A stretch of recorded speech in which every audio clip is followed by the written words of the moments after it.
OK, dans cette vidéo ici, on va faire le dessin numéro 2 à l'intérieur de Onshape. Voici le dessin que nous allons terminer. Première chose que je vais faire, c'est que je vais aller ici en bas à gauche, où est le petit plus, puis je vais faire créer un studio de pièces. Puis ici, vous allez voir un nouveau Part Studio est apparu. Et ensuite, on va aller à esquisser pour dessiner ou faire notre sketch. Je vais choisir le plan top ou haut. Je vais voir qu'il est sélectionné ici. Ensuite, sur mon clavier, je vais cliquer sur N pour centrer et P pour cacher mes plans. Regardons ici le dessin. Je vais commencer ici, où est-ce que je vais faire la première ligne de 3 mm.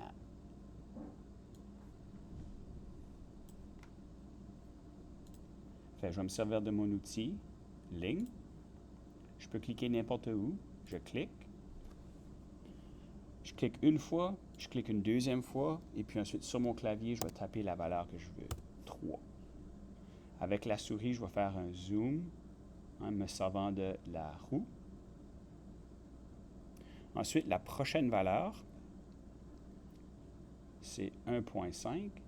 Je vais cliquer 1.5, Enter.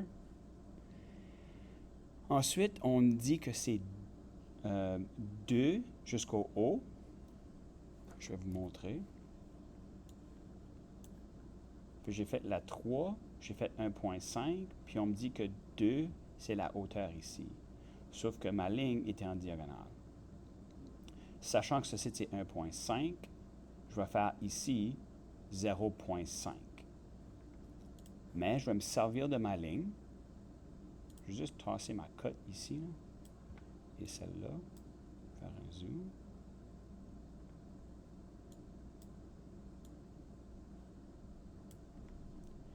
Je vais aller chercher ma ligne, mais je vais la faire une ligne de construction. Puis la raison, c'est parce que ça va être une ligne temporaire, 0.5. Faites voir, c'est une ligne pointillée. Ensuite, on me dit que c'est 0.75 vers la gauche et 1. Ce que je vais faire, je vais aller vers la gauche, je clique, 0.75, Enter. Ensuite, je vais cliquer Q sur mon clavier. Remarquez ici, là, construction, il y a la lettre Q. Si je clique Q, ça va enlever ma ligne de construction. Je peux taper 1, Enter. Oups, je vais cliquer N, 1, Enter. Là, je vais faire ma ligne de 1 mm. Puis j'ai celle-ci qui est 0.75 et celle-là qui est 0.5. Maintenant, j'ai cette ligne ici et j'ai celle-là. Donc, je peux faire ma ligne diagonale. L sur le clavier pour prendre mon outil ligne. Je peux cliquer sur celui-là et cliquer là. Je peux maintenant supprimer mes lignes de construction. Ici, je ne connais pas l'angle et je ne connais pas la longueur, mais je connais celle-ci et tous ceux-là. Donc, je vais venir finir ces lignes ici pour pouvoir faire la dernière ligne diagonale. Donc, j'ai 0.25 et puis ici, on sait que ceci c'est 3 et de ici à là c'est 2.25. Donc, 3 moins 2.25 me donne 0.75. Je retourne dans Onshape. L sur mon clavier pour mon outil ligne. Je clique une fois, je clique une deuxième fois, 0.25. Je vais aller vers la droite, je clique, 0.75. Ensuite, je ne me souviens pas, c'est 0.5. Clique, 0.5. Je reviens vers la gauche, encore 0.75. Oh, si ceci, ça vous arrive, c'est à cause de contraintes. Ce que je vous suggère, c'est d'aller faire la flèche, là, annuler ou CTRL-Z, Command-Z pour revenir. Et puis, ça devrait corriger. On va discuter plus en détail de les contraintes avant longtemps. Mais je peux vérifier ici, là, j'ai 0.75 et c'était 0.75. Et finalement, la dernière,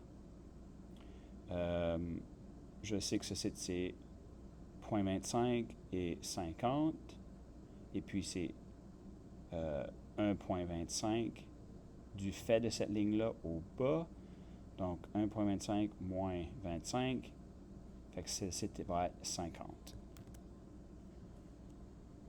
J'ai toujours mon outil ligne, non, je peux faire mon outil ligne, 0.5. Ensuite, je peux terminer ma ligne.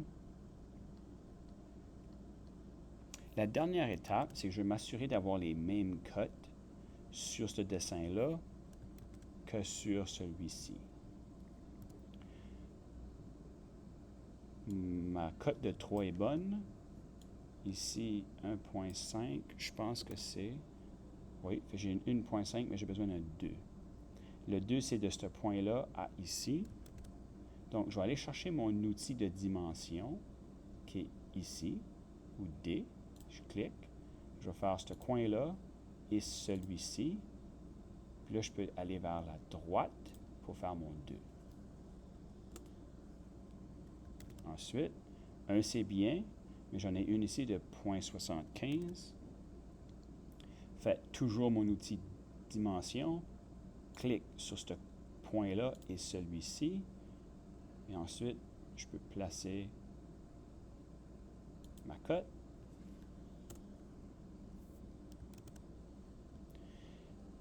Ici, je n'ai pas de 0.75, je vais pouvoir l'enlever.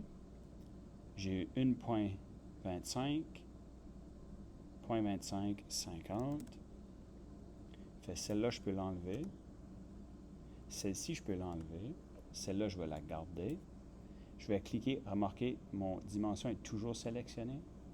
Je peux faire ce point-là avec celui-ci pour mon 1.25. Et puis la dernière, c'est le 2.25 qui est de ce coin ici à celui-là. Dimension est toujours sélectionnée. Ce point ici à celui-là. Puis je vais descendre avec ma valeur de 2.25. Et je viens de terminer le dessin 2. Une dernière chose, vous pouvez venir ici où est-ce qu'est l'outil texte. Si je clique sur le petit icône A, je peux venir dessiner un petit rectangle. Puis ici, où est-ce que le texte, je peux ajouter dessin 2, petit crochet vert, puis mon dessin, mon texte va apparaître. Je peux le déplacer si je veux. Lorsque j'ai fini, je peux faire le petit crochet vert et voilà mon dessin. Si vous voulez expérimenter avec l'extrusion, une fois que j'ai sorti de mon esquisse, sur ma barre d'outils, le premier ici, extruder, je vais juste, avec ma souris, là, le bouton droit, je vais juste pivoter un petit peu, cliquer sur extruder, je vais choisir la surface, puis ici, je vais diminuer sa valeur à 1 mm. Puis vous pouvez voir maintenant que j'ai la 3 dimensions à mon croquis ou à mon design. Je peux aussi changer la direction de l'extrusion. Je pense que je vais faire 0.5. Voilà la solution pour le dessin 2.